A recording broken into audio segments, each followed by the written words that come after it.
Bom dia, Cláudia. Cláudia botou aqui no chat.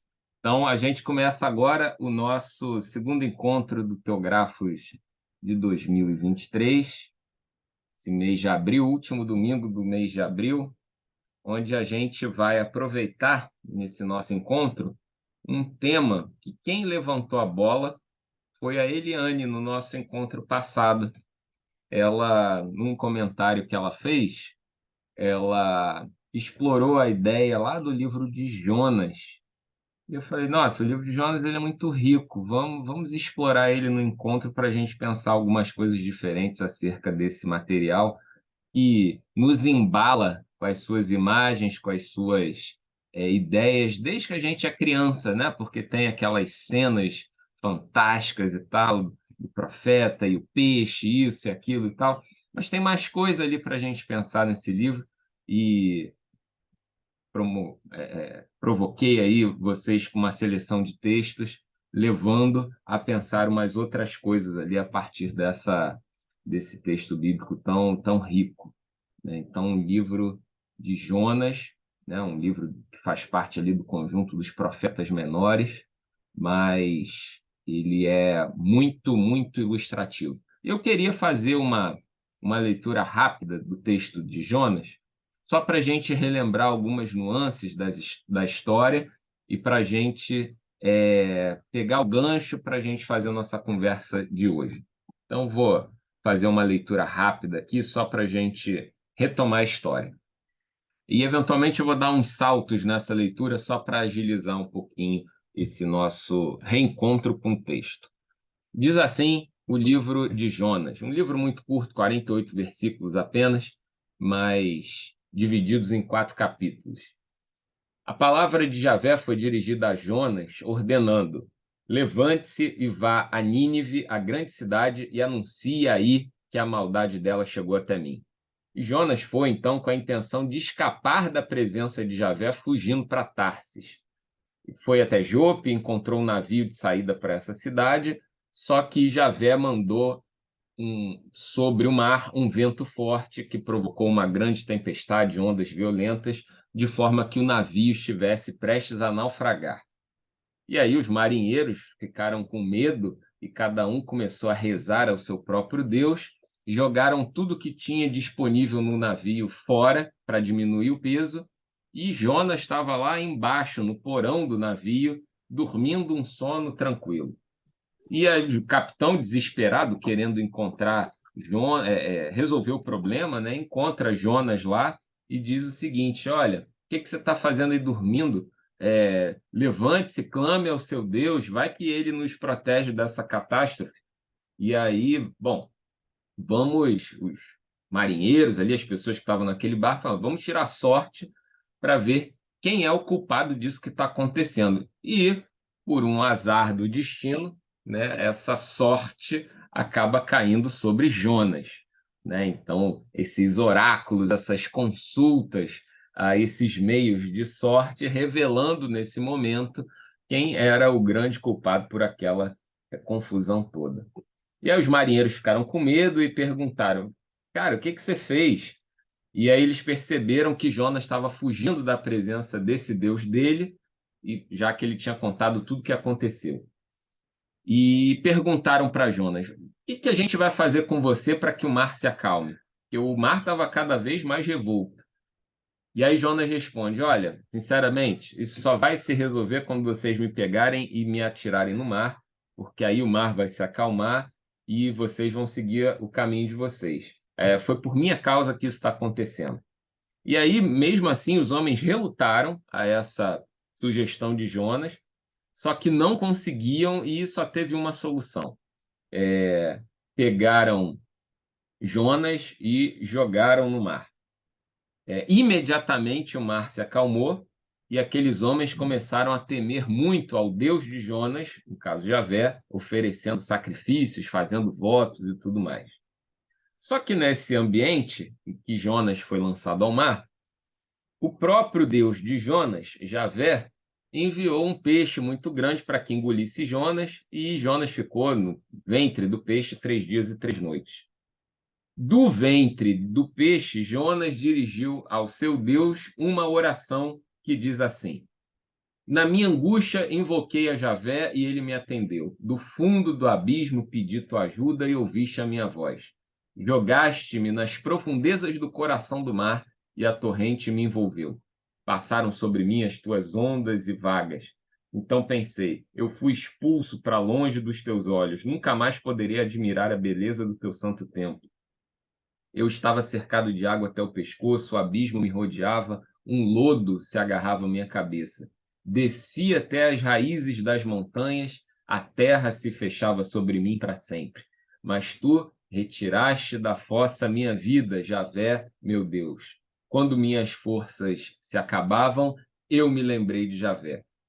E diante dessa oração, o Deus de Jonas manda que o peixe vomite Jonas em terra firme.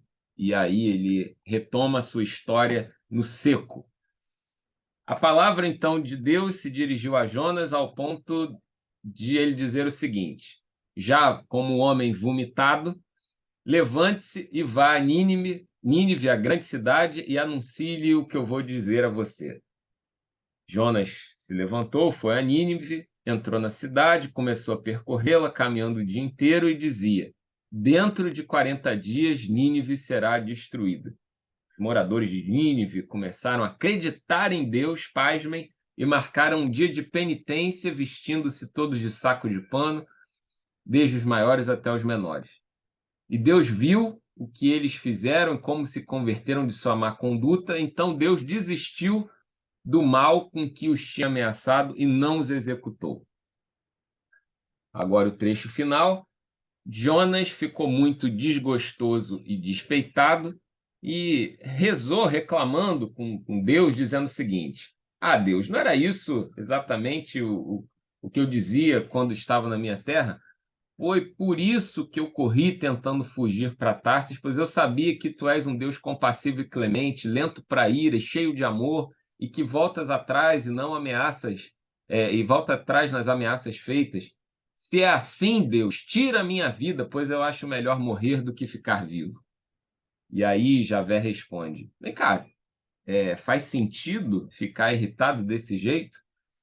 E Jonas saiu da cidade, fez uma cabana, esperando para ver o que aconteceria com a cidade, porque realmente ele estava convicto de que alguma forma de justiça divina iria acontecer. E aí Deus faz nascer uma mamoneira que cresce ao ponto de fazer sombra sobre a cabeça de Jonas e livrá-lo de uma insolação. Jonas ficou muito contente, só que na madrugada seguinte Deus enviou um verme que prejudicou a mamoneira e ela secou. E aí, quando o sol nasceu, Javé mandou um vento quente, sufocante, e o sol abrasava a cabeça de Jonas ao ponto de fazê-lo desmaiar. Jonas tornou a pedir a morte, dizendo: eu prefiro morrer do que ficar vivo. E Deus perguntou a Jonas: vem cá, faz sentido você ficar com tanta raiva por conta de uma mamoneira? E ele respondeu: sim, está certo eu ficar com raiva a ponto de eu pedir a morte. E aí Deus lhe disse: você está com dó de uma mamoneira que não lhe custou trabalho, que não foi você que a fez crescer, que brotou numa noite e na outra morreu. E eu? Será que eu não vou ter pena de Nínive, essa cidade enorme, onde moram mais de 120 mil pessoas que não sabem distinguir a direita da esquerda, além de tantos animais? Assim termina, né, esse nosso sobrevoo do livro de Jonas. O livro termina com uma pergunta, né? Deus dizendo a Jonas: e eu? Será que eu não vou ter pena de Nínive, essa cidade enorme, onde moram mais de 120 mil pessoas, que não sabem distinguir a direita da esquerda, além de tantos animais? Bom, o livro de Jonas é um livro absolutamente especial no contexto dos livros da Bíblia, principalmente no Primeiro Testamento, porque ele inaugura, ou pelo menos valoriza, com uma força muito grande, uma mentalidade que, durante boa parte da história dos hebreus, essa mentalidade não havia. E que mentalidade é essa? A mentalidade de que Deus, Javé, no caso, essa divindade celebrada pelos hebreus, tinha atenção, tinha algum tipo de afeto e acolhimento pelos que não eram hebreus. Esse era um grande problema, porque até durante muito tempo na história dos hebreus, Javé era considerado uma espécie de Deus nacional. Haveria uma relação possível apenas entre os hebreus e Javé. Só que depois do exílio da Babilônia, depois daquela experiência traumática, o retorno do povo à terra, a reconstrução da nação e tudo mais, houve naturalmente uma mescla entre as pessoas e o povo mudou. As pessoas que voltaram para aquela terra já eram outras, com outras pessoas voltando juntas e tal, não necessariamente sendo hebreus. E como é que ia ficar a dinâmica da relação desse novo povo que ocupa a terra com esse Deus geograficamente instalado ali na região de Canaã, Reino do Sul, Reino do Norte, aquela faixa de terra ali, que mais tarde foi chamada de Palestina, com elementos tão fortes como, por exemplo, o Templo de Jerusalém, né, que demarcavam um território dessa divindade Javé. E o nosso profeta, trapalhão, Jonas, ele traz consigo uma mentalidade que seria a mentalidade antiga.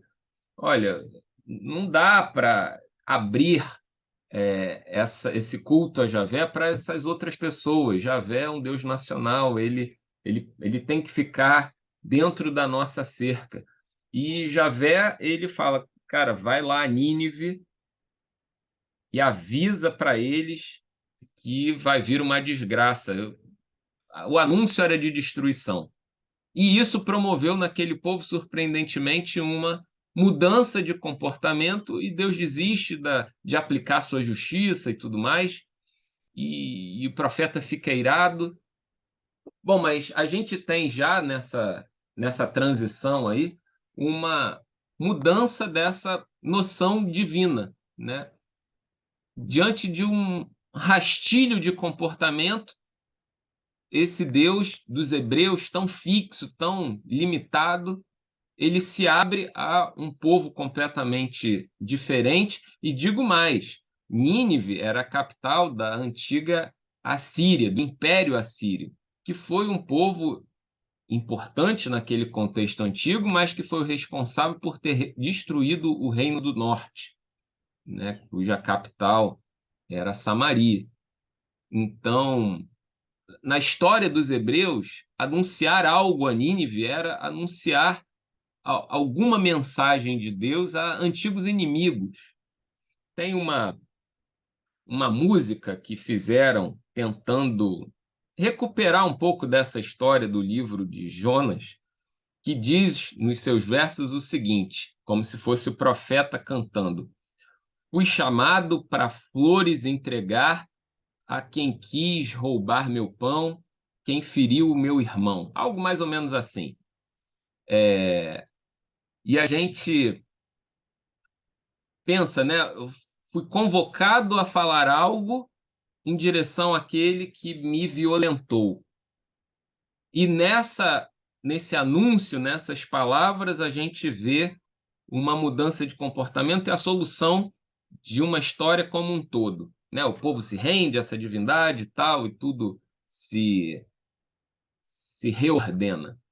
O profeta nessa história que fica muito incomodado, ele acha que isso não é justiça, ele fica incomodado justamente com a postura de Deus de ser alguém que desiste de executar sua justiça, e para ele parece que a dinâmica da vida é uma história de toma lá da cá, né? Você feriu de alguma forma e precisa tomar de volta esse dano que você causou.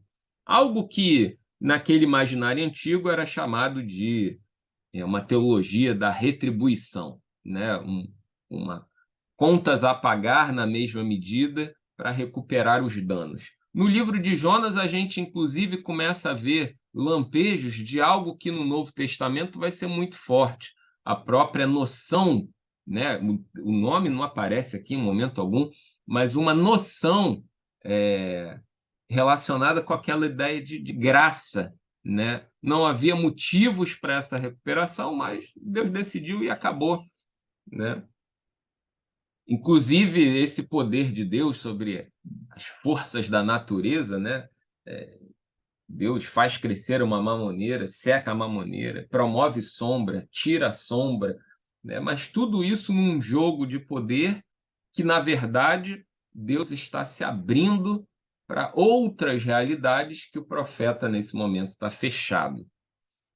E é muito interessante o livro terminar justamente com uma pergunta: será que eu não vou ter pena de Nínive, essa cidade enorme, onde moram mais de 120 mil pessoas, que não sabem distinguir a direita da esquerda, além de tantos animais?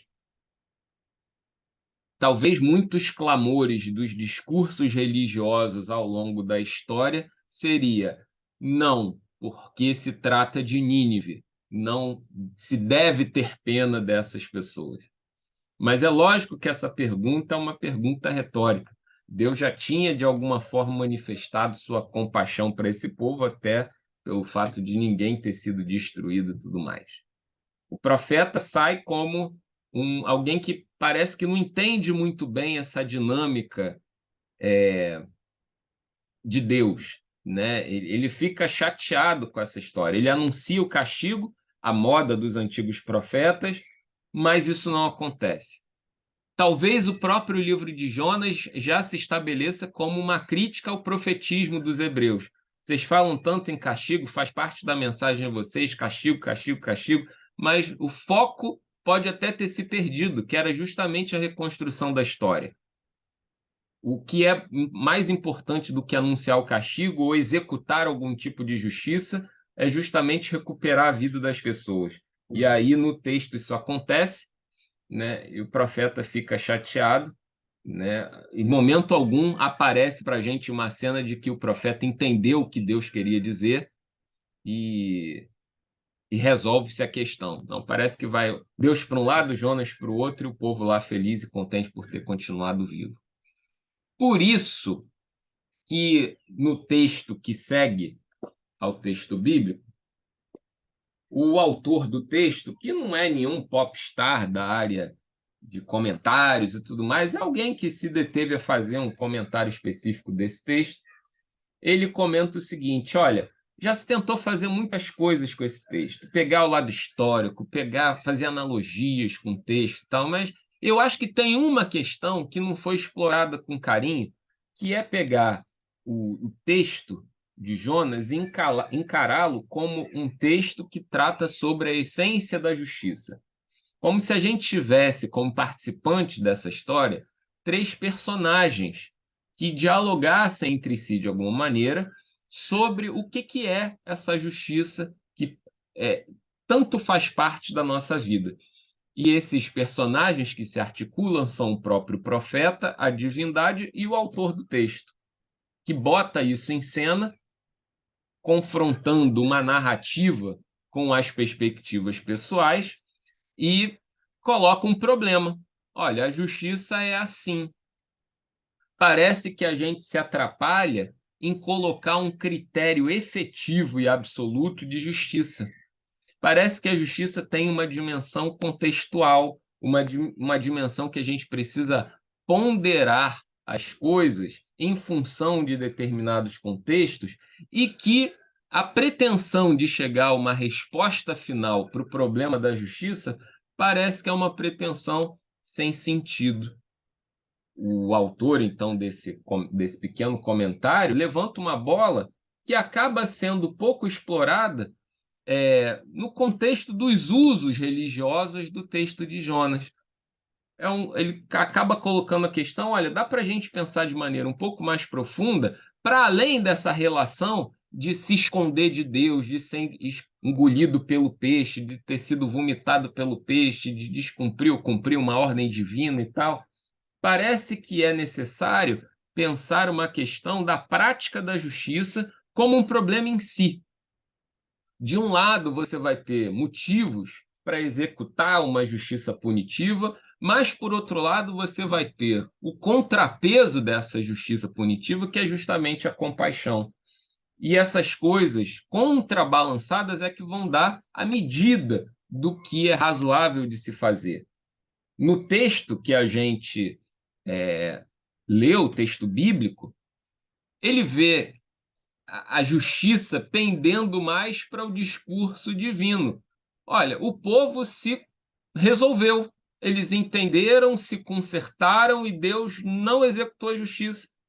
Ou seja, uma ênfase na solução do problema, enquanto o profeta estava pensando no rigor metodológico da justiça. Olha, não, mas as regras dizem que tem que ser assim, então vamos executar a justiça segundo a norma. E a divindade, Javé, está vendo um lado mais pragmático dessa justiça. Olha, o problema não foi resolvido? Isso basta. Isso basta.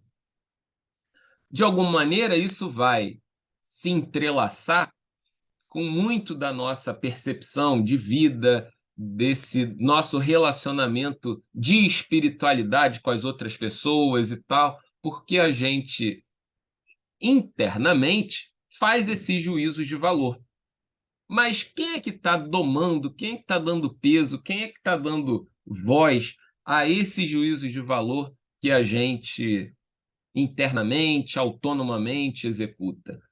Quando a gente lembra dos desenhos animados antigos e tal, era curioso quando tinha aquela cena de que o personagem ali do desenho ele tinha que tomar a decisão, e aí de um lado brotava uma miniatura dele mesmo na forma de um anjinho, e de um outro lado uma miniatura dele mesmo como um diabinho, e os dois ficavam ali buzinando na orelha do personagem, e aí ele tinha que tomar a decisão fruto desse dilema que era posto ali na hora. Como executar a justiça? Como dar uma solução para esse problema de julgamento na nossa prática diária? O livro de Jonas coloca nessa brincadeira, para além da teologia da retribuição, para além do discurso de desgraça generalizada, ele coloca diante de nós a possibilidade da ponderação e o foco na solução do problema. Desloca a prática da justiça para esse mecanicismo legal e coloca em cima de uma pragmática. O problema foi resolvido, as pessoas se consertaram, efetivamente aconteceu uma transformação desejada, isso basta. Isso basta. Eu não sei se essa leitura do livro de Jonas, essa retomada, essa volta ao livro de Jonas, provocado por esse primeiro texto, já atiçou em vocês alguma reconstrução dessa história que fizesse sentido e que vocês tivessem a fim de comentar nesse momento para a gente também fazer o nosso bate-bola aqui. O que que esse texto, já com esse primeiro comentário sobre a prática da justiça, o que que ele já provoca na gente em termos de refundar algumas práticas, alguns comportamentos, algumas reflexões que a gente tem e que se mesclam com a nossa vida cotidiana e com o próprio sentido de espiritualidade que cada um de nós porta na sua vida. Samir, por gentileza, diga aí. Não, uma coisa que eu pensei quando você estava contando a história, assim, principalmente dentro desse processo de justiça, né, de punição e de graça, é de que talvez já existe um sistema, né, um problema desse, né, já no barco, né? Quando para um leitor que está acostumado, né, com a teologia da retribuição, né, e para a gente mesmo, né, é costumável você ver, tipo, não, o clima, né, ele foi uma punição de Deus para Jonas, né? E foi aquilo que, olha, Deus punindo Jonas para tipo colocar ele no caminho certo, né? De certa forma. Ao mesmo tempo, Jonas já é salvo, né? Ele não é consumido pelo peixe. A história poderia terminar com ele sendo consumido pelo peixe ou com o barco caindo de qualquer forma. Dentro da cabeça de Jonas, ele é culpado e ele decide se integrar, mas as próprias maneiras falam assim, não, a gente está no mesmo barco, a gente não precisa jogar você, né? Não é isso que vai resolver o problema também, né? E é interessante você ver isso, assim, Jonas, mesmo absorvendo ali uma graça de não ter sido consumido por um erro que ele cometeu, né? Ainda assim, né? Sustenta a ideia de que não, isso aqui foi algo para uma punição que eu precisava passar. Né? A gente costuma ler isso como se fosse, não, essa foi uma punição que precisava passar. A gente conta isso para as crianças como assim, não, viu, que Jonas foi salvo porque ele foi obediente depois. Só que ele foi obediente depois. Ele não foi obediente antes. Né? Então, assim, de certa forma, né, a gente só consegue, né, Jonas só conseguiu fazer aquilo que ele precisava fazer porque ele foi salvo de um naufrágio, de uma situação muito ruim. Né? Então, dentro desse espaço, né, a gente já tem ali um conceito diferente de graça. Assim. A gente não tem uma história que se finaliza apenas com a punição. Né? E o autor ele vai reforçando essa ideia e vai novamente mostrando para Jonas, né, a graça que ele pode também ter, né, se ele já não percebeu essa graça enquanto ele era o objeto dela, se ele consegue perceber essa graça para outro ser vivo, que é o caso da árvore, né, que eu nunca notei qual tipo de árvore que era, a boboreira, que eu lembro que tinha nas versões que eu li, eu nunca consegui imaginar uma boboreira assim, mas é, é meio isso, né, de que a gente tem essa relação, né, em vários níveis, né, tanto do nível social dos marinheiros naquela embarcação, quanto depois do Jonas em relação àquela multidão, que diante de uma punição se arrepende, né, e tanto do Jonas também em ver depois uma boboreira que também se arrepende, né, e isso se a gente for ver, né, do resto do resto não, né? Do geral da literatura do movimento profético, né? Bem diferente, né? Porque a gente está sempre vendo esse esquema em que o Deus que ele revela, né, o julgamento e revela a punição e é fim. É isso aí. E é sempre meio que uma leitura posterior, né, de que tipo, olha, está vendo como aquele império que caiu? Ele caiu porque ele errou. Tá vendo vocês caíram porque erraram. E em Jonas você tem uma história onde os agentes eles só acertam, né? Eles só conseguem acertar porque eles têm algum tipo de perdão, porque eles não têm a punição. Não, é isso mesmo, exatamente. E olha como é que a gente tem aqui, né, essa reconstrução, ou a própria crítica, né, ao movimento profético e tal. Acho que tem uma parte aqui do comentário do texto, até no final, né, que ele destaca. Olha o que ele diz aqui. Vou só retomar o comentário do Ethan Levine, que é quem faz esse comentário do texto 2. Diz assim: até hoje, os seres humanos morais, embora comprometidos com a importância de distinguir entre o certo e o errado, não deixam de ser não absolutistas.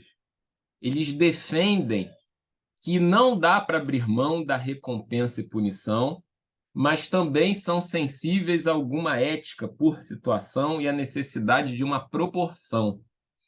O homem ainda não desenvolveu uma base segura, como indivíduos, como grupos.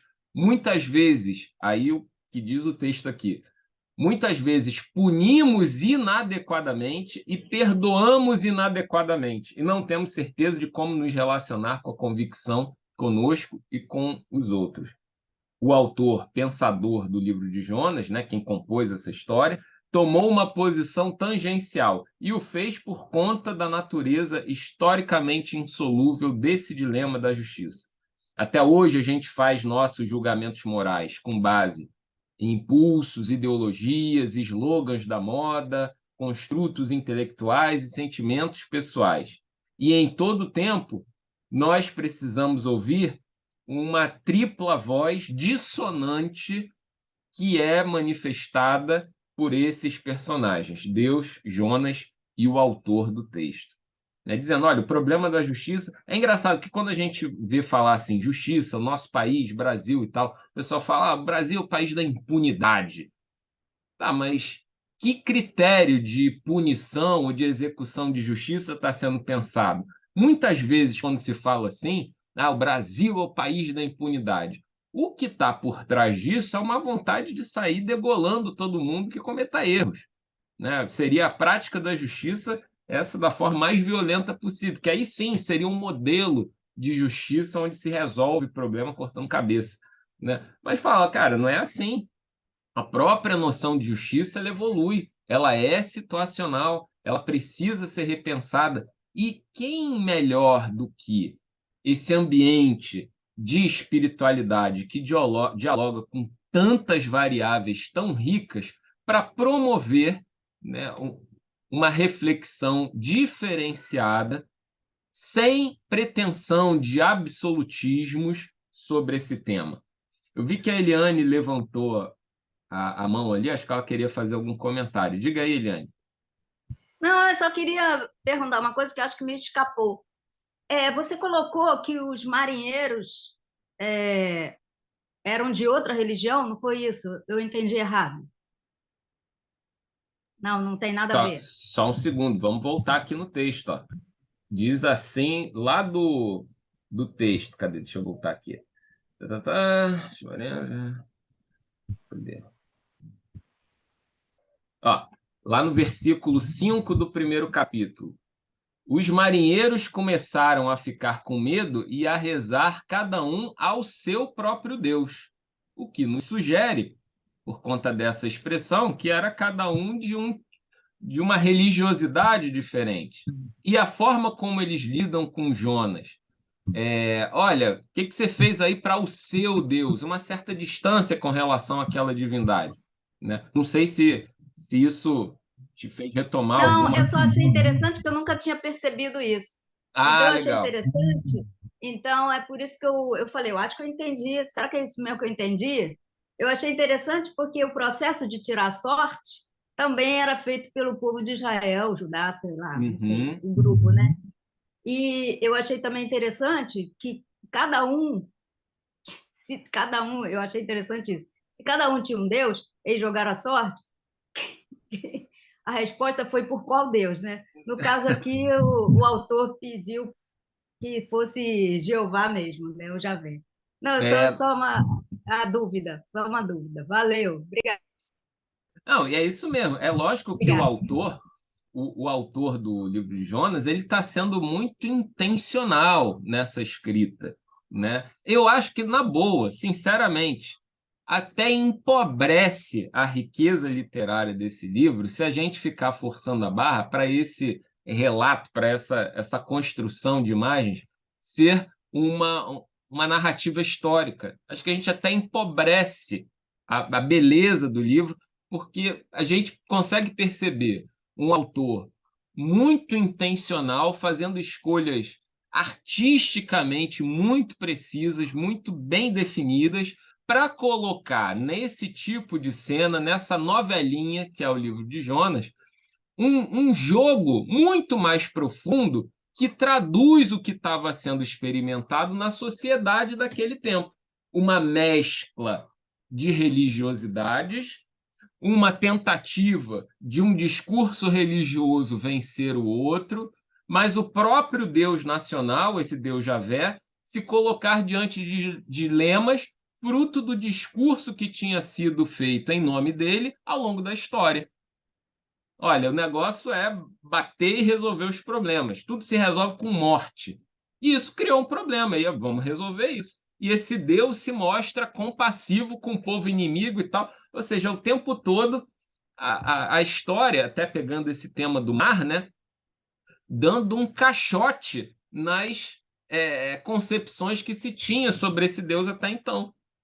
Nossa, esse Deus é surpreendente, então, porque se antes era tão mecânico, para quem errou, toma na cabeça, e agora fala: não, olha, eu fiz um anúncio de desgraça, todo mundo se converteu, todo mundo mudou de posição, todo mundo se consertou, está resolvido o problema. Não tem mais a noção de dívida. A noção de dívida foi suspensa. O foco é resolver o problema. E aí, vejam, né, como que isso nos provoca a pensar coisas que até agora, mês de abril, né, a gente vivendo o período da Páscoa. Como que esse tema da dívida, ele reaparece o tempo todo, sendo que isso já foi resolvido, de certa forma, num texto lá do Antigo Testamento. Toda vez que a gente vê esse essa retomada, né, da cena de Jesus sendo crucificado e tal, muito da ênfase que se dá é justamente essa noção de pagamento de dívida. Nós tínhamos uma dívida e Jesus em si mesmo pagou essa dívida para com Deus. Pô, mas no Primeiro Testamento isso já estava resolvido.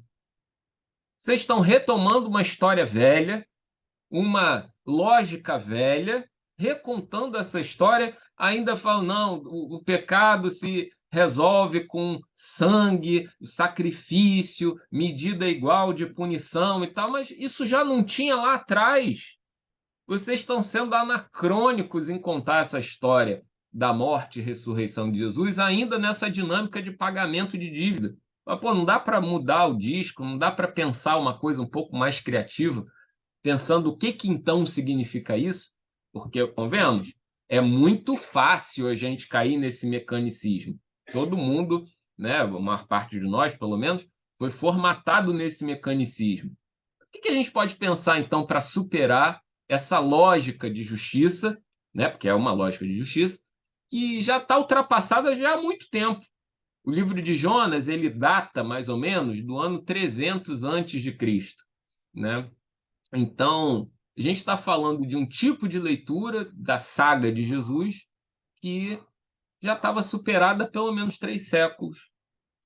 Ou seja, a gente é contaminado por essa ideia dessa justiça é, retributiva, né? O tempo todo, pagar dívida, pagar dívida, pagar dívida, né? Até você vê das músicas, né, que se canta, eu sei que foi pago um alto preço para que eu fosse um contigo, meu irmão. Mas vem cá, de novo, paga o preço, paga o preço. Quem é que estava cobrando essa dívida, né? O tempo todo isso. Ou então, coisas que vão falar, olha, eu sei que eram meus os erros, mas Jesus resolveu essa dívida lá com Deus.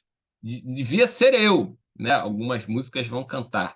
Devia ser eu, mas na verdade você tomou o meu lugar lá na cruz.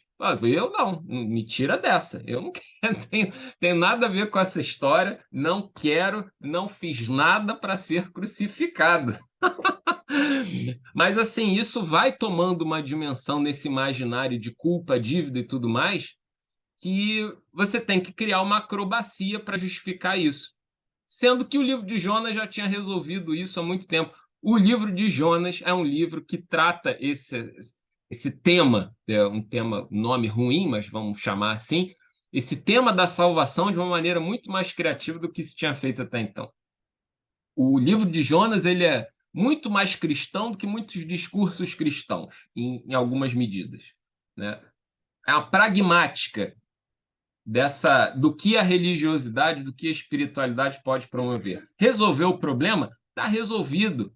Esquece essa dimensão de dívida divina, metafísica, não sei o quê. Esquece isso. O foco é transformar as realidades. E a realidade foi transformada aqui na nossa história. Quem não se transformou foi o anunciador dessa ética antiga, né? Que pena, o cara fica martelando ali histórias velhas, né, como é o discurso religioso em muitos ambientes. Diga aí, Samir. Assim, até tava vendo essas coisas esses debates longos que existem no Twitter, né? O pessoal falando, não, mas a Bíblia talvez não seja inerrante. Não, mas como assim a Bíblia não é inerrante? Meu Deus do céu, eu preciso responder aqui o credo de que a Bíblia é inerrante e tal.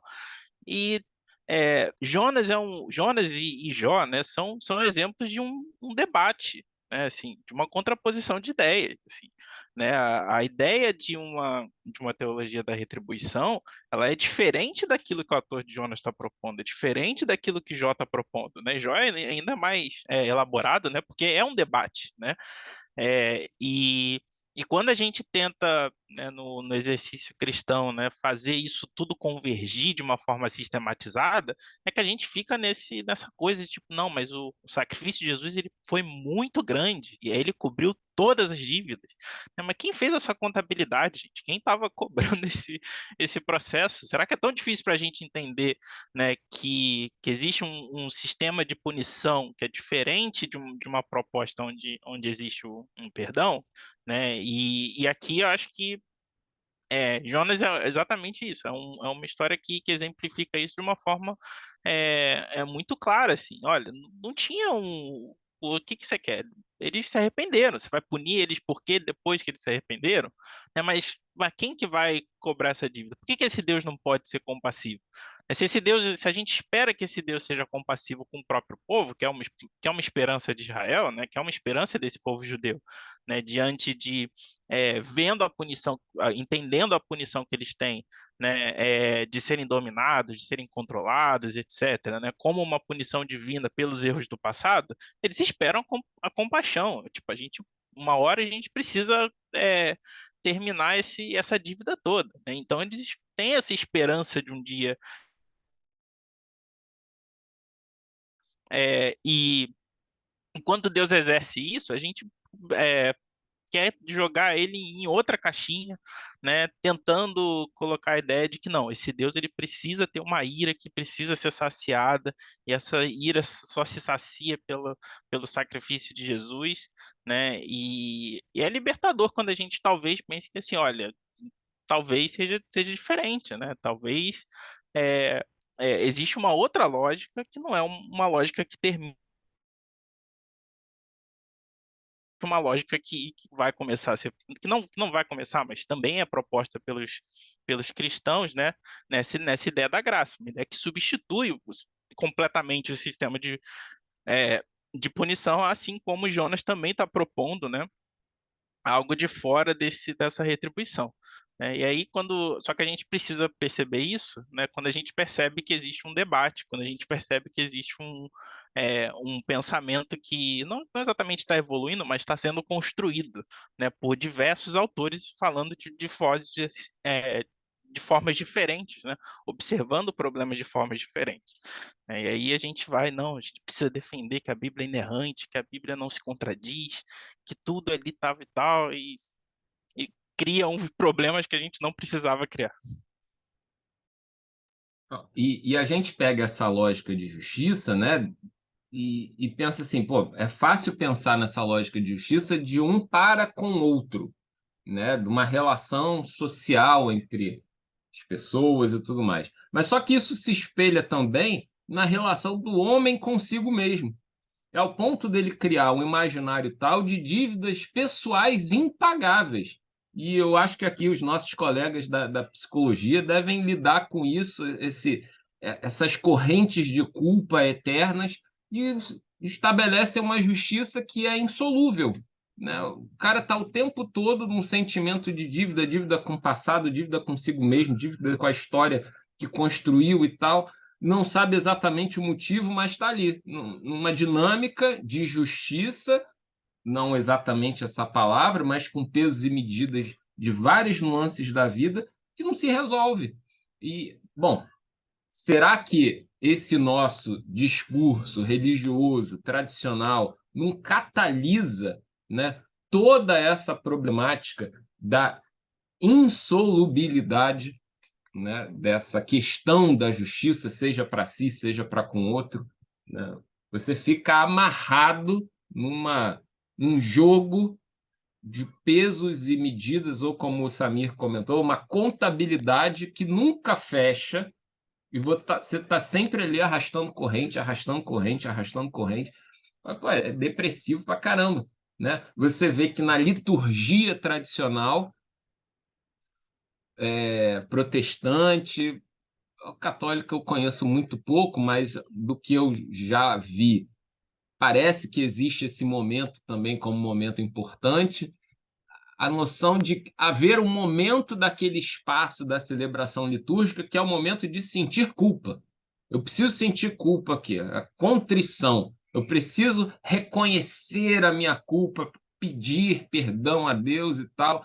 Ou seja, você tem que, em algum momento, se sentir endividado.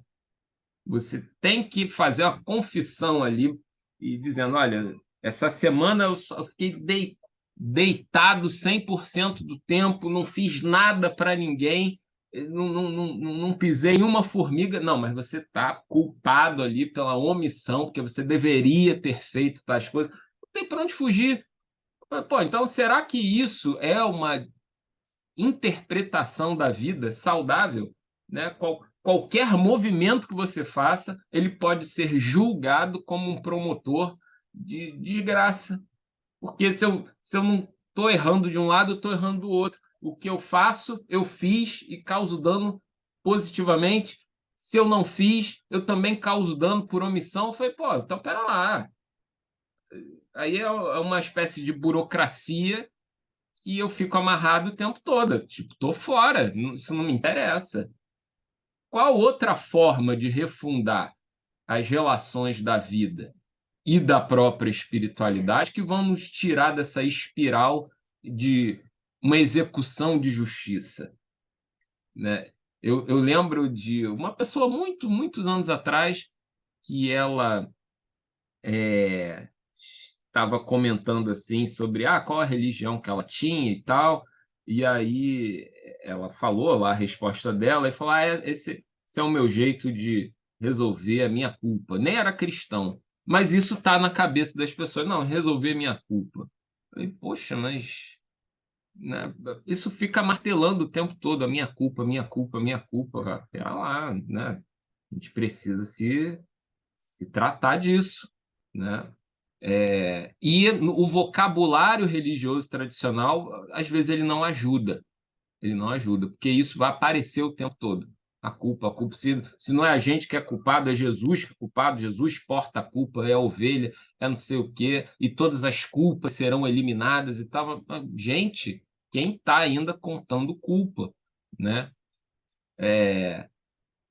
Alguém vai dizer, né? Alguém vai dizer que, não, mas a gente está começando a abrir mão de elementos muito importantes da fé.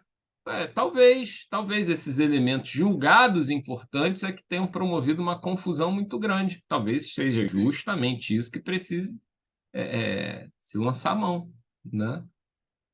Bom, mas esse era o primeiro ponto, né, desse comentário, a lógica da justiça como um problema insolúvel, né? E aí o autor desse comentário diz, olha, sai-se pela tangente, né? O autor do livro sai pela tangente e identificando que é um problema insolúvel, porque é um problema permanente, é um dilema, né? Tá ali, você pode ir para um lado, pode para o outro.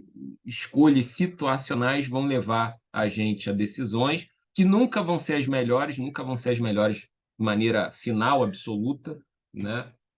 Mas está dentro da nossa limitação de julgar as situações da vida, dentro das nossas condições de interpretar o mundo, dentro do que a gente carrega individualmente na nossa construção individual, na tentativa de fazer alguma coisa melhor, mas não uma resposta final sobre o certo e o errado dessa maneira. Nos últimos anos começou a circular na internet uns memezinhos, né, sobre justiça e tal.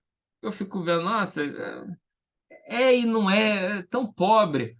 O certo é o certo, menos, mesmo que ninguém faça, e o errado é o errado, mesmo que todos façam. Eu falo, pô, de novo, uma espécie de maniqueísmo infantil, né? O certo, errado, bem e o mal, 0, 1, preto e branco. Eu falo, que bobeira, né? Como se a vida fosse isso, né? Uma prova de múltipla escolha, nem múltipla escolha, né? Porque a múltipla escolha, pelo menos, você tem 5 opções. Essa é só certo e errado. Certo, errado, certo, errado, certo, errado. E ainda, se for tipo concurso público, ainda tem uma errada, nula, 2 certas. Então não adianta você estar sempre lascado aí nas suas respostas para essa prova. Aí não tem graça, né? Vamos combinar que para formar uma civilização, essa não pode ser a regra, né? Realmente isso é muito bobo e não resolve os problemas reais que a gente tem para resolver na nossa vida. Bom, mas a gente chega então numa outra dinâmica que pode ser explorada nesse texto, que é a dinâmica do texto 3, cujo autor é um colega nosso, que está por aqui orbitando. Não sei se é ele que está aí, não sei se é a Rosana que está aí, mas de qualquer modo ele está sempre perto da gente, que é o Alexandre. Ele escreveu um texto valorizando a questão da transgressão como elemento importante na dinâmica da vida e, em especial, da própria experiência religiosa no Ocidente.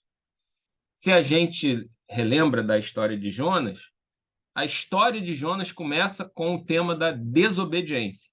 Deus dá uma ordem, o profeta, deveria ser um emissário de Deus, vai para o outro lado. Ele absolutamente ignora essa ordem divina, né, e vai para o extremo oposto. E aí, como que esse tema da desobediência, ou da transgressão, é um tema que também é importante para a gente pensar a própria dinâmica religiosa, ou de espiritualidade, melhor dizendo. Porque é fácil no discurso religioso a gente associar desobediência a pecado. A gente entra na lógica mecanicista direto, né? O cara desobedeceu, está pecando. É assim que é lido os textos, que são lidos os textos iniciais da Bíblia, lá com Adão, Eva, comer da árvore, isso, aquilo e tal. Desobedeceu a ordem, está pecando. Mas será que essa desobediência ela não pode ter, em alguma medida, um caráter positivo e transformador? Que tipo de ordem é essa que vai ser fruto de um julgamento de obedecer e desobedecer?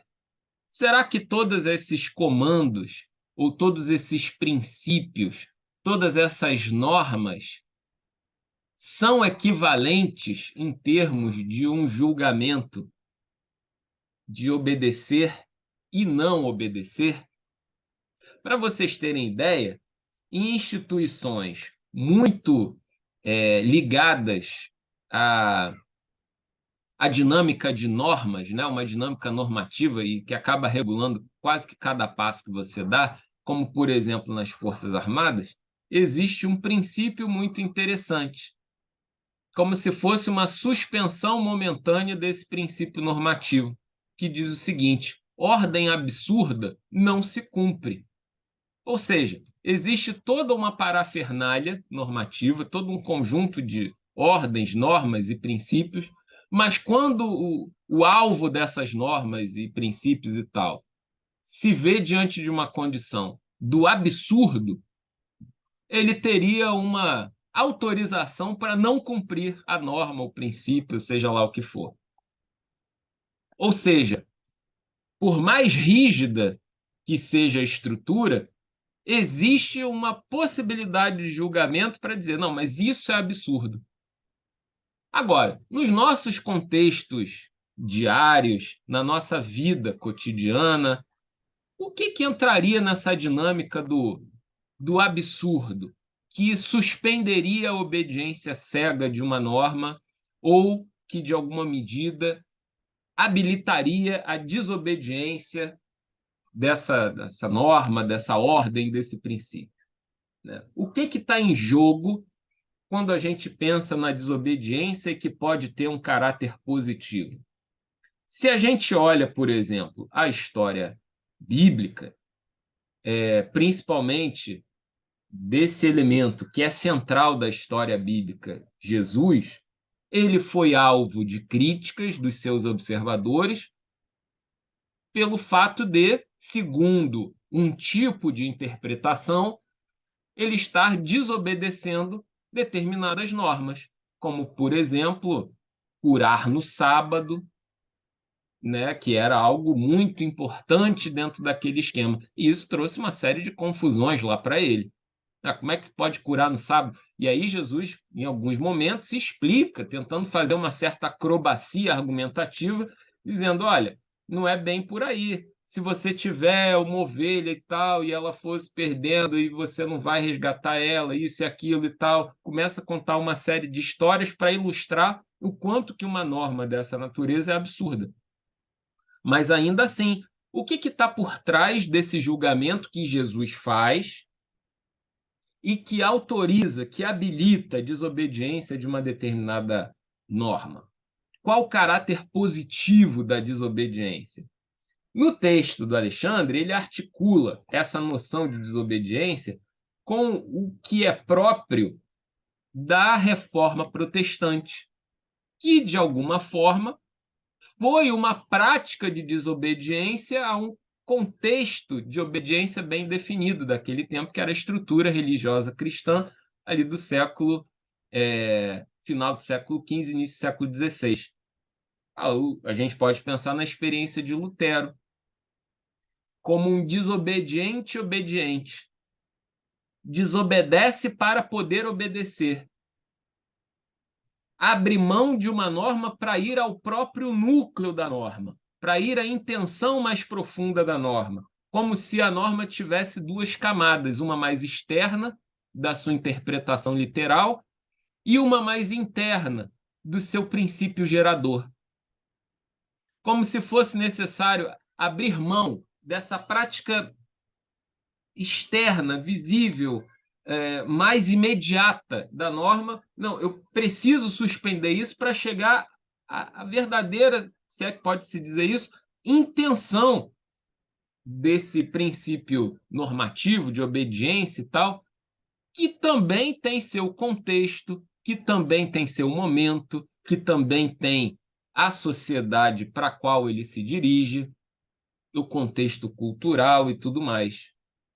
Ou seja, de alguma medida, é possível transgredir de forma positiva, ou seja, ser desobediente obedientemente. E o contrário também é possível. Ser obediente desobedientemente. Seguir todas as regras, acolher todas as normas, viver uma vida absolutamente reta diante de um código legal, mas isso ser um grande trocar os pés pelas mãos e, em última instância, errar o alvo de toda essa intenção normativa. O profeta, por exemplo, ele desobedece à ordem de Deus. Essa desobediência que ele vive, né, que ele executa, ela é uma desobediência obediente? Uma transgressão positiva? Ou não? Foi algo que só trouxe desgraça. O que está por trás? Quem é o princípio que vai nortear, então, que vai ser a medida para justificar, para avaliar a nossa desobediência, né? O Alexandre, no seu texto, fazendo uma valorização da origem da própria palavra obedecer, ele vai resgatar a ideia de que obedecer tem a ver com escutar, ou mais precisamente com auscultar. Ou seja, ouvir o som que vem de dentro. Como o médico que ausculta o nosso coração. E isso demanda sensibilidade. Obedecer demanda sensibilidade. Não rigor textual. Como ser fiel nesse contexto? Como ser obediente nesse contexto?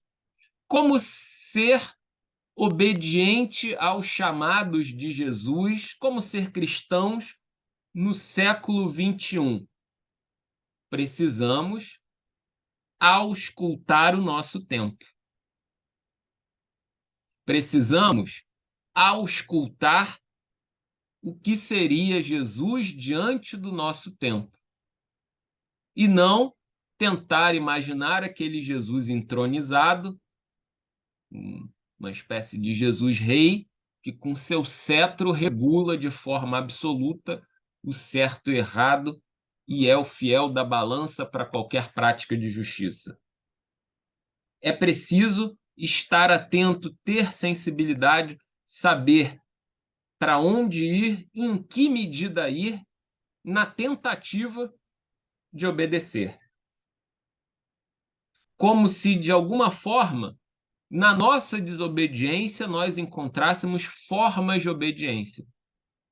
Como se, em dizer não, nós estaríamos dizendo sim para uma série de outras coisas que na nossa vida nós estamos dizendo que isso tem valor. Quando, por exemplo, a gente, fazendo uso do texto bíblico, a gente promove uma interpretação diferente, uma leitura alternativa, uma percepção que traz outras perspectivas para junto, para perto, de certa forma, a gente está sendo desobediente. A gente está sendo desobediente a uma espécie de leitura tradicional da Bíblia. A forma tradicional com que se interpretou esses próprios textos da Bíblia. A gente está sendo desobediente a isso. Mas qual está sendo a nossa intenção? Será que tem mais? Será que dá para fazer mais? Ou será que, desobedecendo essa interpretação tradicional, a gente não consegue valorizar coisas que façam mais sentido para o nosso tempo e que talvez tornem esse discurso, esse imaginário, esse conjunto de imagens tão rico que a religião nos oferece, como algo com sentido existencial para um habitante desse planeta no século XXI? Diga aí, Cíntia, pois não. Eu acho que esse texto de Jonas, ele tem uma coisa que a gente não trabalha muito, que é o mérito da obediência. Tem um mérito, porque, por exemplo, Jonas obedeceu, mas, assim, valeu a obediência dele, porque ele não queria ter ido, não ficou satisfeito de ter ido. Ele foi porque ele quase que foi constrangido aí. E na nossa religiosidade, né, assim, a origem aqui da maioria de nós, não importa. O que importa é que você obedeça. Se você está feliz de obedecer, se você está constrangido de obedecer, o que importa é que você cumpra a vontade de Deus. E eu acho que isso é realmente uma espiritualidade muito pobre. Eu fico pensando assim, até eu acho que o que a gente está discutindo é a lei e a moralidade da lei, a lei e a sua, vez por outra ela está de mãos dadas com a moral, vez por outra ela não está. Mas a gente é muito formatado assim. Então eu fico pensando assim, por exemplo, um pai que tradicional, famílias se separam, o pai tem que pagar a pensão. O juiz vai lá e diz, você tem que pagar a pensão. Qual é o valor disso, assim, da relação dele com o filho? Bom seria se ele não precisasse da assinatura do juiz e ele obedecesse a isso, por assim dizer, não, eu reconheço que é meu filho, eu tenho prazer em sustentar o meu filho, né? Então, assim, só que para nossa sociedade, tanto na parte da espiritualidade quanto fora dela, a gente não discute isso, esse mérito da obediência. Para a gente, o que vale é obedecer. Se você está fazendo isso porque você quer, ou se você está fazendo isso porque estão te impondo, não importa. Só que eu acho que isso importa, importa e muito, se a gente está falando de uma construção moral da sociedade. E essa história de Jonas, eu lembro que sempre foi um incômodo para mim. Quando perguntava assim, qual é a sua história preferida quando a gente era criança? Vários amigos meus diziam que era a história de Jonas. E eu sempre detestei a história de Jonas, porque eu me lembro que a primeira vez que a professora contou a história, ela falava isso. Não dá para você fugir da vontade de Deus. Não adianta, se você quer obedecer ou se você não quer obedecer, você vai acabar obedecendo. Eu achava isso horrível, porque assim, enfim, se você não quiser fazer, vão te jogar no mar, você vai ser engolido por um peixe, você vai ser vomitado, mas você vai fazer. Porque, no fundo, o que importa é que a gente faça o que está escrito. Se você faz feliz, não feliz, contente, não contente, se isso tiver um peso enorme para fazer, não importa. O que importa é você andar nesse trilho. Enfim, as coisas que eu estou pensando. Não, e do que a Cíntia comentou, veja o seguinte, o quanto que assim nós somos convocados no discurso religioso comum, né, mais frequente, né, vamos chamar assim, a sermos descobridores, como numa grande jornada, uma grande aventura à la Indiana Jones, a descobrir qual é essa vontade de Deus para a nossa vida e que a gente tem que se submeter a ela de alguma forma, obedecendo naturalmente, né? E às vezes, assim, decisões que a gente é levado a tomar na vida cotidianamente, né? Ir para um emprego ou para outro, morar num bairro ou no outro, sair da cidade ou permanecer.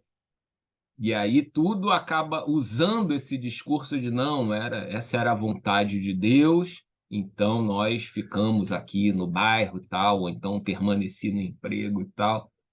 Mas eu fico pensando realmente se é isso que está em jogo, né? Se de fato pensando ali que, usando o vocabulário bíblico, né? Lá do texto de Gênesis e tal, Deus fez criaturas com poder de criação tão rico ao ponto de dizer: olha, esses bonequinhos aí de barro são realmente muito bons. Foram feitos à imagem e semelhança de Deus. Se essa vida um pouco robotizada traduz essa imagem e semelhança, o que talvez fosse, olha, a vida é isso, a vida é esse mar de possibilidades, e a gente vai construindo a nossa história, acertando e errando nas nossas decisões, se bem que a gente até suspende um pouco essa ideia de acertar e errar nas decisões, tomando uma decisão ou outra, um emprego ou outro, uma cidade ou outra, um bairro ou outro, e não vai ser bom ou vai ser bom por conta de um contexto, a gente tem uma vida toda para mudar. O que nos é, de alguma forma, consolador é abrir mão dessa responsabilidade e dizer: não, mas essa foi a vontade de Deus. Né? Eu estou obedecendo à vontade de Deus. Eu abro mão da minha responsabilidade enquanto ser humano e eu me coloco na posição de marionete divina, obedecendo essa vontade permanente sobre a minha vida. Como se, brincando, exagerando com os termos, mas como se em dado momento a gente tivesse a possibilidade de ver uma cena do céu e Deus estivesse lá numa grande biblioteca, onde nessa biblioteca tivesse um livro para cada pessoa desse planeta, e nas páginas desses livros, para cada pessoa, estivesse todas as vontades de Deus para cada uma dessas pessoas, como se já tivesse tudo escrito, tudo definido, essa vontade plenamente manifestada, que de vez em quando Deus vai lá, passa borracha, retoma um parágrafo e tal, pode até dar uma mudada, mas, de certa forma, o grande lance, a grande aventura é descobrir a vontade de Deus. Que tal a grande aventura ser viver a vida? Sem pensar que existe essa pré-determinação, pelo menos em parte, né? E que faz parte do nosso desafio enquanto seres humanos, viver esses dilemas, mas sofrer menos por causa deles. Perceber, olha, é isso que eu dou conta nesse momento. É disso que eu consigo compreender. Pode ser que mais tarde eu até me arrependa ou queira voltar atrás, e você vai poder voltar atrás. Mas, em última instância, qual a intenção dos nossos atos? Mesmo tomando uma decisão, uma medida nesse atual contexto, vamos pensar 30 de abril de 2023, você pode tomar a melhor decisão possível, né? Essa noção é boa. A melhor decisão possível. E que daqui a um tempo você vai ver, nossa, que decisão horrível que eu tomei. Mas era o que dava para fazer, sem demérito, era o que dava para fazer. E o legal da vida é que a gente pode se consertar, pode voltar no nosso videocassete antigo, lá com aquele botão de voltar, e reescrever algumas partes, né? Isso que é bacana. Diga aí, Samir. Não, esse trecho que você falou acho que é muito interessante, né? Porque já tem gente que fala assim, olha, gente, não tem decisão de consumo ética no capitalismo, gente. A gente está num processo que é tão complexo, né? E é muito legal, tem a série The Good Place, né? O Lugar Bom que tem na Netflix, que ela vai muito nesse sentido, assim, né? O cara, quando ele descobre, né, que ele tenta. O que ele fez de errado, né? Ele fala assim: não, o que eu fiz de errado? Eu bebi muito leite de amêndoa, né? Que é o leite que é muito complicado, que é muito comum, acho que mais lá nos Estados Unidos, né? Como uma opção, né, o leite de vaca, né, mas ao mesmo tempo ele usa muito mais água, ele é muito mais danoso para o meio ambiente. Ele fala, não, o que eu fiz de errado é que eu bebi muito leite de amêndoa e esse foi o meu erro, entendeu? É, considerando nesse sentido, né, de que a gente está num sistema tão complexo, a gente identifica que até mesmo aquilo que a gente acha comum, assim, pode ter efeitos negativos, né? E acho que essa noção, né, daquilo que a gente tenta do, de obediência, né, acho que até pelo texto, né, é um pouco dessa necessidade que surgiu, né, dentro de algumas comunidades cristãs ao longo do tempo, né, de construir um controle, né, através dessa moral, né?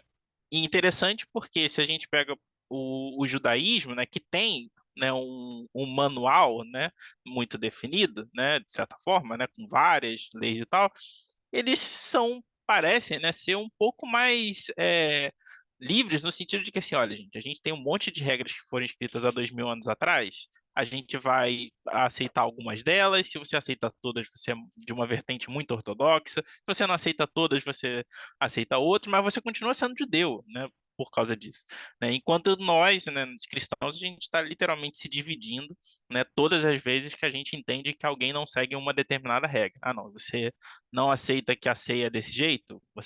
Ou você tá com a gente ou você é contra a gente, né? E aí a gente vai dividindo nesses níveis, dependendo do que a gente percebe de moral cristã, ao invés de talvez perceber que o próprio ponto, né, das primeiras comunidades era meio que se livrar dessa lógica, né, de manual, né? E eu penso muito nisso quando eu penso no meu trabalho, né? Eu lido com relacionamento com cliente, que quando você está lidando, né, com protocolos, né, com manuais, né, a relação fica muito deixa de ser pessoal, né? Deixa de ser discriminatória, assim, discricionária, né? Então, assim, não importa o quão pessoal o problema seja para uma pessoa, eu tenho que seguir uma determinada regra para responder aquela pessoa, né? Então não tem mais empatia, não tem mais o lado humano. Existe o lado de um funcionário de uma empresa e de um cliente, e só, entendeu? E às vezes a gente entende que, às vezes não, né? A gente passa por essa lógica de que a Bíblia também funciona assim, né, de que a Bíblia é essa regra interpessoal, né, que a gente precisa seguir, né, e a gente vai interpretando as regras da maneira como for, uma maneira de tentar entender essa conjunto de regras absoluta, né, para que a gente tem que obedecer e tem que seguir, mas a gente e ao mesmo tempo a gente tem que resolver o problema de que a gente fala de um relacionamento profundo com esse Deus, né? Através dessa regra estabelecida. Ué, mas a gente é uma regra estabelecida que a gente se relaciona ou a gente se relaciona com Deus que é pessoal, que é comunicativo, né? Que é dinâmico nesse processo? Porque um texto ele não é dinâmico. O texto ele foi escrito, a gente não tem como mudar, a gente só consegue talvez interpretar de várias formas como a gente foi fazendo ao longo dos séculos de cristianismo. Mas a gente ele não vai mudar se a gente quiser, né, simplesmente, né? Ele não responde às nossas perguntas, né? É até engraçado que a doutrina está toda estabelecida, né? Uma grande parte da doutrina está toda estabelecida nas cartas de Paulo, que a gente não tem as respostas, a gente não tem o outro lado do que as pessoas estavam perguntando para Paulo escrever as cartas.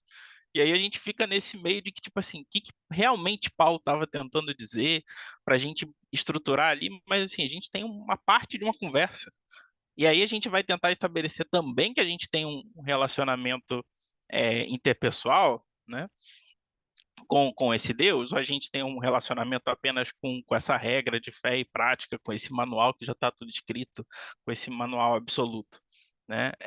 E nesse ponto cai essa concepção do que vai ser essa moral que tem que ser estabelecida nisso e não que tem que ser estabelecida nesse relacionamento.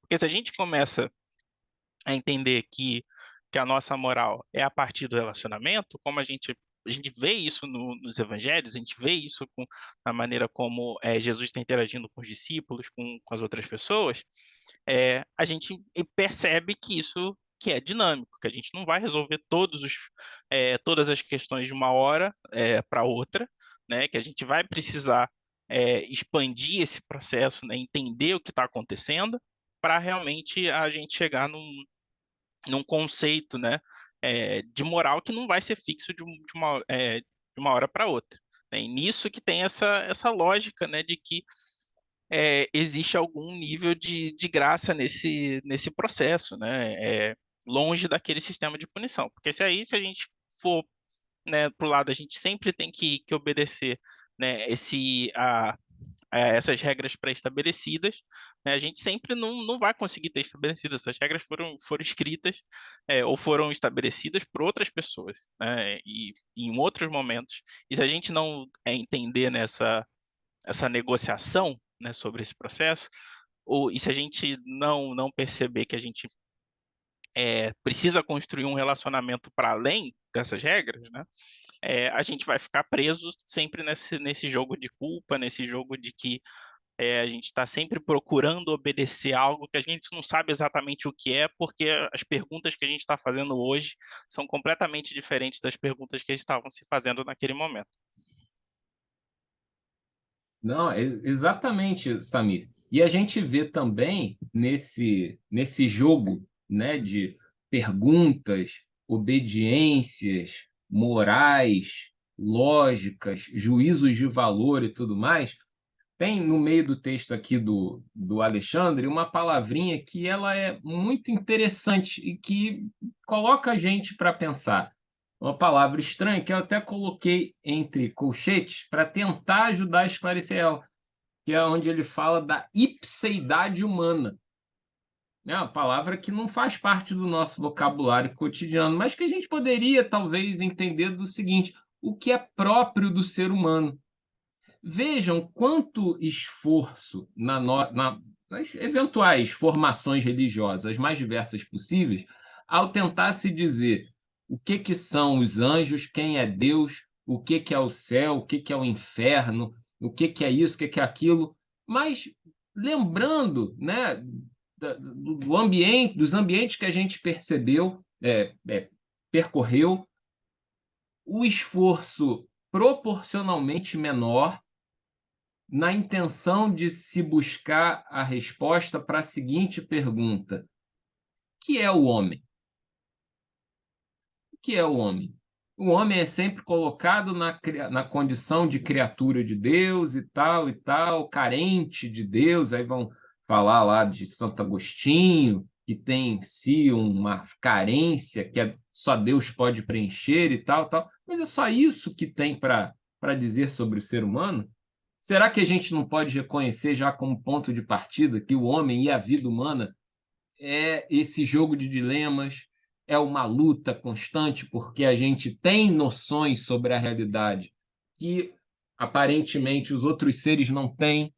Isso nos coloca numa eterna condição de constrangimento diante da realidade, que isso é a luta, isso é a vida, isso é o que a gente tem que passar, e diante disso, talvez a religião, a espiritualidade podem ajudar de alguma maneira, né? Mas o esforço para dizer o que é o homem, ele é muito muito menor do que para dizer sobre todas essas outras instâncias e a gente não tem acesso e fica sempre no discurso do achismo e tal.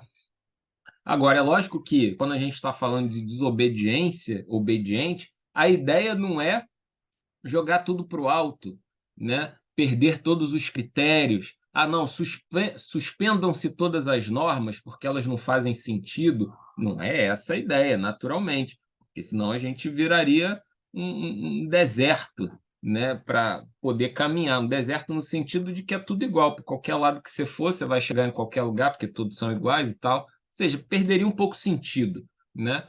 Mas dentro dessa caminhada, a gente pode o tempo todo reescrever a nossa história, incluindo a desobediência. É o que o Alexandre destaca aqui quando ele fala da relação de Lutero com o poder papal, dizendo o seguinte, que transcende para a nossa vida como um todo. Lutero não desobedeceu ao Papa pelo simples fato de ser Papa. Não era uma questão pessoal, mas pelo fato de o poder papal ter se tornado, historicamente, um dispositivo de obstrução da realização plena do ser cristão, ou seja, da possibilidade de receber de Deus a liberdade do que é próprio do ser humano. Ou seja, de alguma forma, Lutero desobedece ao Papa não pelo fato de ser Papa, não é um confronto de hierarquias, nada disso, mas porque percebe naquela instância, como nós podemos perceber em várias instâncias na nossa vida, poderes de obstrução ou dispositivos de obstrução. Mas obstrução a quê? A realização plena da vida humana.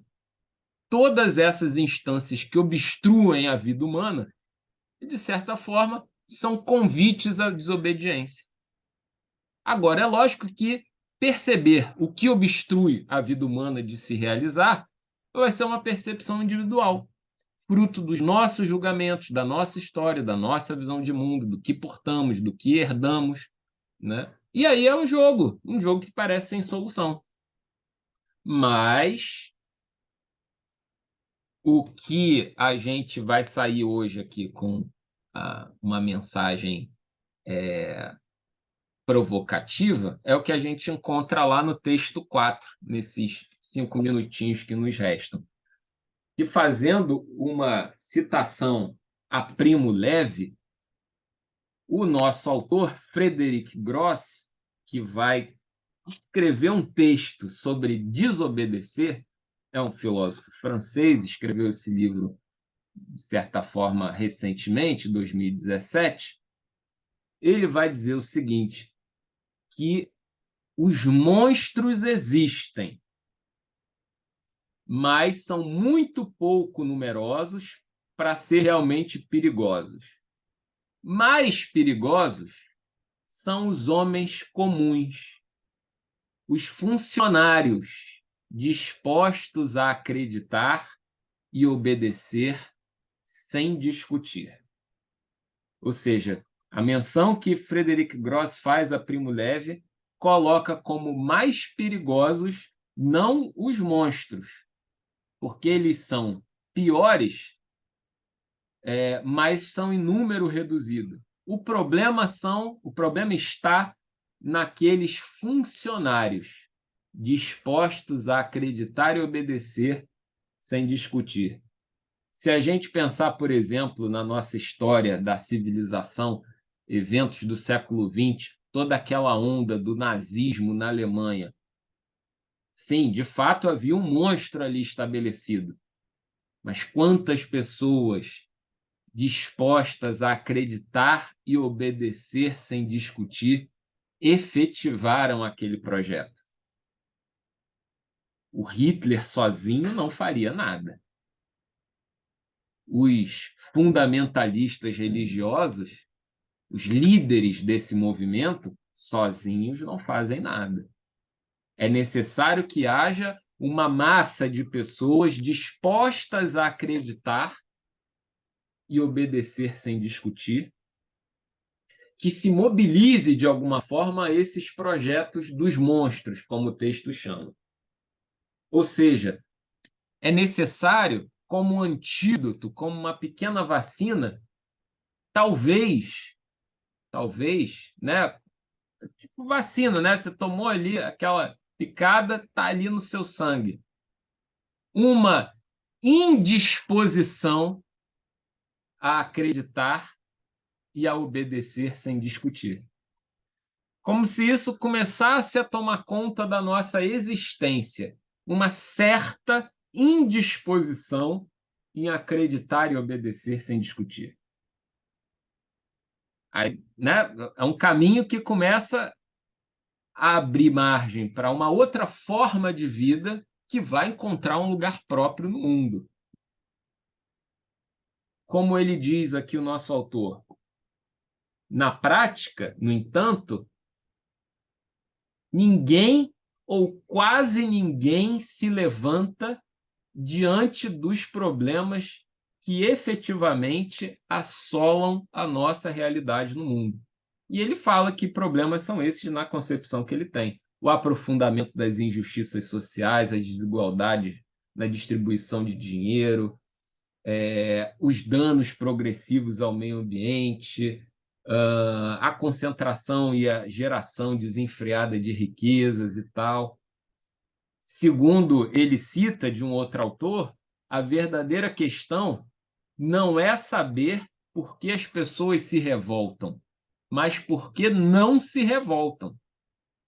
E é engraçado, porque quando a gente olha uma cena de uma comunidade religiosa, seja qual for, mesmo que o líder seja alguém complicado, alguém que tenha seguido caminhos de obstrução da vida humana e tal, a cena que a gente vê é uma cena de obediência, de corpos controlados, que estão ali sendo domesticados dentro de um ambiente, dentro de um momento, dentro de uma certa estética própria.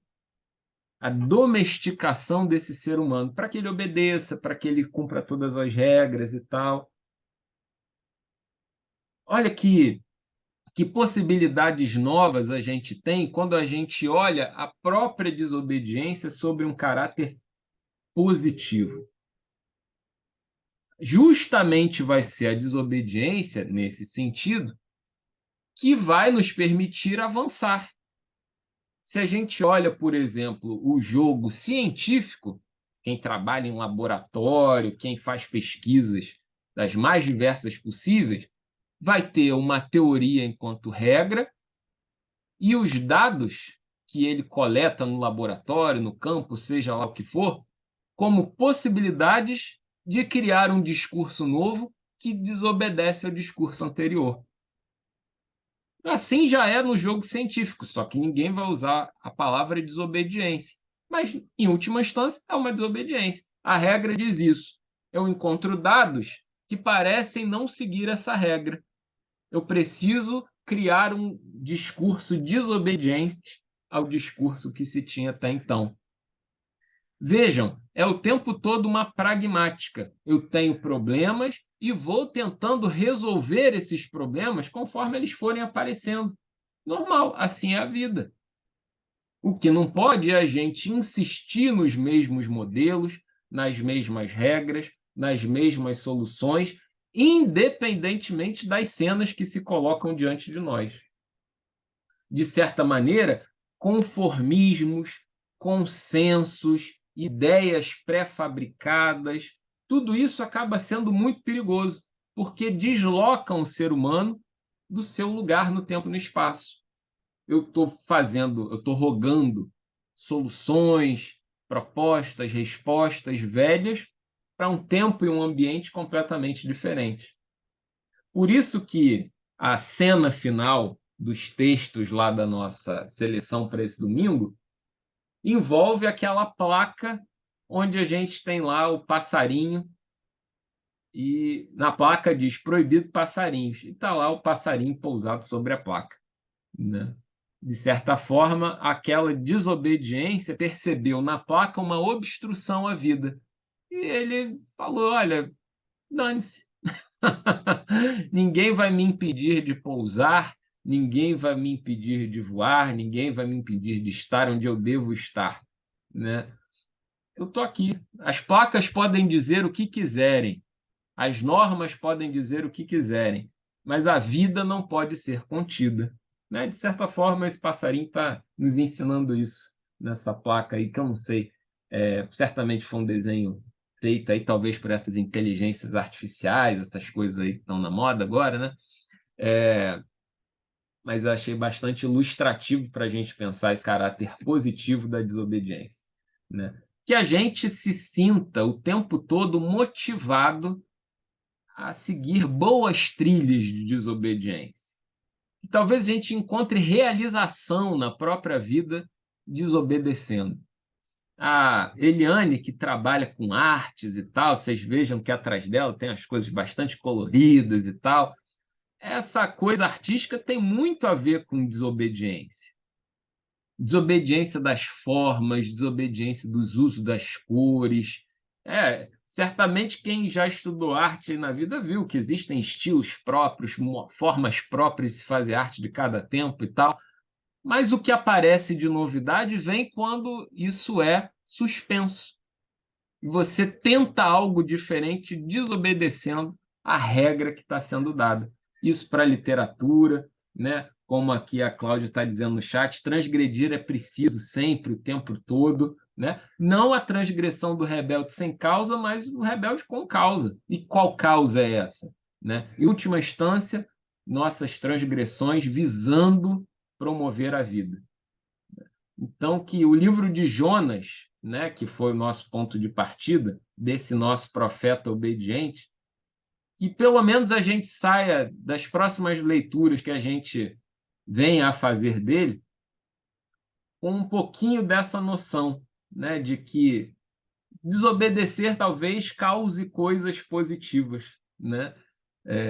Em última instância, vendo o fluxo da história, o fato de Jonas ter desobedecido, no final das contas, acabou gerando toda uma mobilização do outro povo que ele nem esperava, né?